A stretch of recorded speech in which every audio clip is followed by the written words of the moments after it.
What's up, Internet? Kern 1776 here with another tarp shelter video for you. Yeehaw.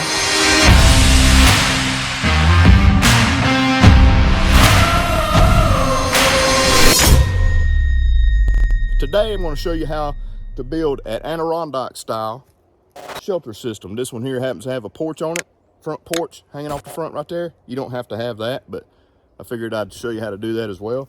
So this is with the DD Hammocks 3x3 tarp that was in the first video, and let's jump on in this thing, show you how to make this. All right, so the Adirondack Shelter. This is a shelter that requires a ridge line, just like in the first video in this series. So I've already got my ridge line up. It's about chest high. You're gonna have to adjust that how you see fit, but I'm gonna start with mine about chest high and see if that works, or chin high, or beard high. Anyway, I got my ridge line set up here. Probably can't see it, it's black and it's real thin line, but got my ridge line here, and I got 2 prusik knots on the ridge line. So I got the tarp, Rona! So I got the tarp here, and as you can see, I just stuff my tarp in the bag that it comes with.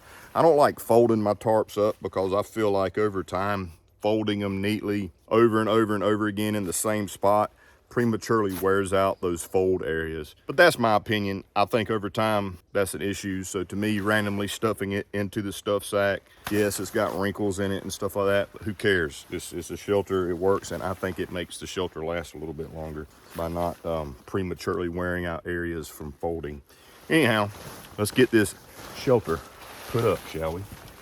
Okay, so what you want to do is you want to find an end or corner piece of your shelter.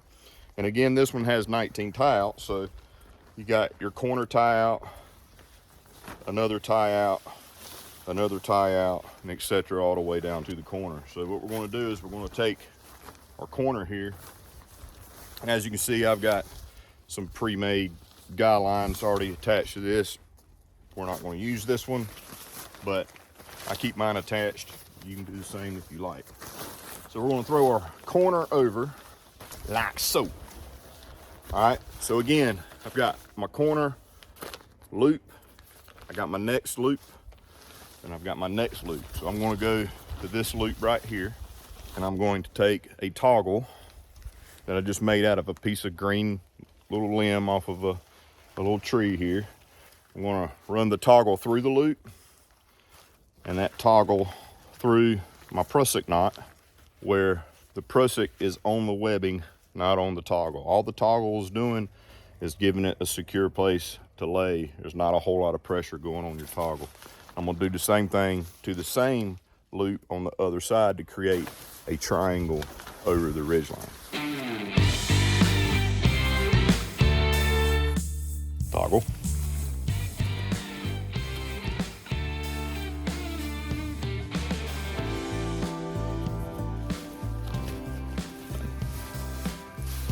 Now I'm going to pull my prusik knots tight. So as you can see here now, I've got an equal length triangle over the ridge line, and the rest of the tarp is going out the other side there. The great thing about using a continuous ridge line and prusik loops or prusik knots versus a single piece of cordage going from that loop to the tree and another piece of cordage going from that loop to the tree is it's easy to center your tarp. It's easy to tighten it up and get it nice and taut versus the other way. So I recommend doing the continuous ridge line and using these prusik knots. So if I wanted this shelter to be shifted that way, instead of having to loosen the knot system up right here, lengthen this line, go over there and shorten the other line, I can simply come to my prusik loops, slide them in, slide this one out, and I've essentially moved this whole system over that quick. I like doing it this way. I think it's the most efficient and easiest way to do ridgeline type shelter system. So that's your first step. Now let's peg out the rest of it. So on this back side here, what we're going to do is we're going to find our corner that's hanging down straight below the ridge line. and we're going to go to the second loop just like we did earlier. So I'm essentially on the same plane as I am to the one that's connected to the ridge line, and we're going to stake that out nice and tight.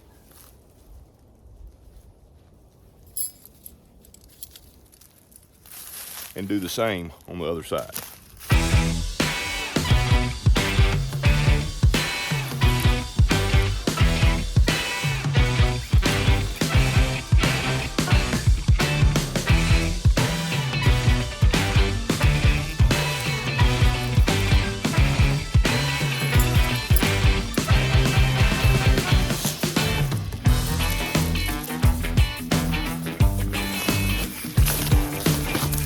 In this corner here that we have left between these stakes, we're just going to tuck that under, and that can be used as a little ground sheet to keep gear on. I'm going to tighten that up a little bit better.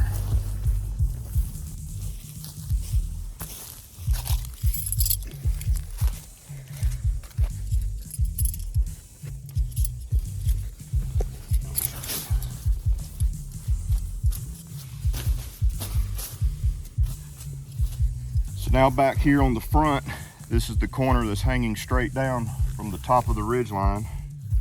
We're going to pull that down and stake it out as well. And you can do that at a little bit of an angle, which I kind of like to do, so it's not straight down. And do the same on the other side.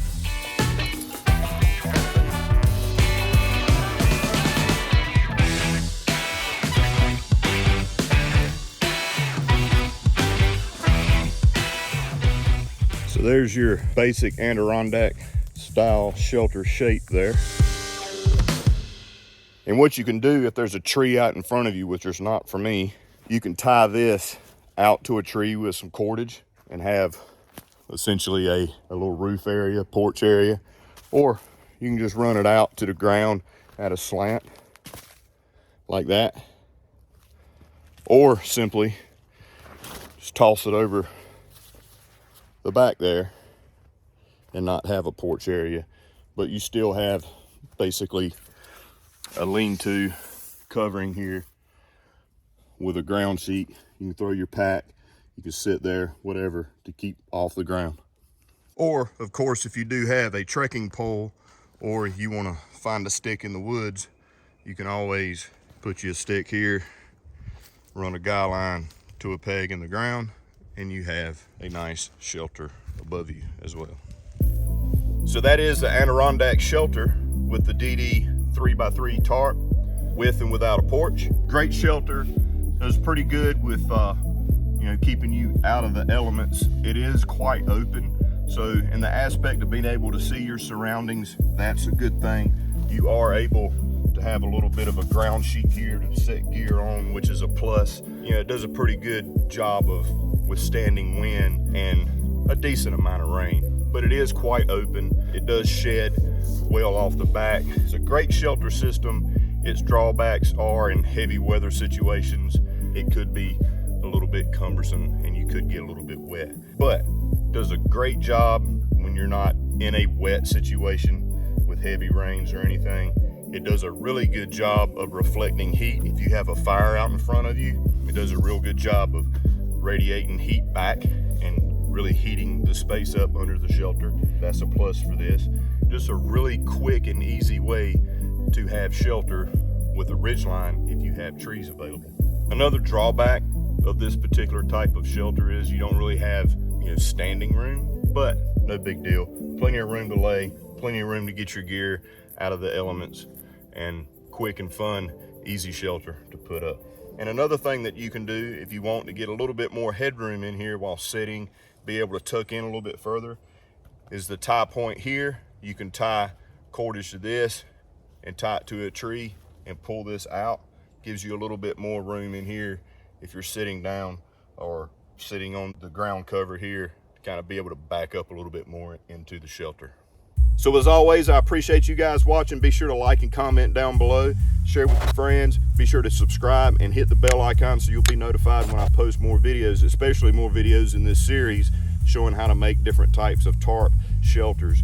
I figured I'd do them all in separate videos instead of one long video, because that way it'd be easier for you guys just to go directly to one type of shelter and watch that one piece there versus filtering through a longer video with all of them in there. So hopefully you enjoy this series. Go outside and practice this, folks. Get you a tarp, go out there and practice setting up these shelters so you'll have them in your repertoire if in the event that you need them, or if you just want to go out and spend some time in the woods, you can throw yourself up a nice shelter so you can be out of the elements if need be. So love you, mean it. See y'all on the next video.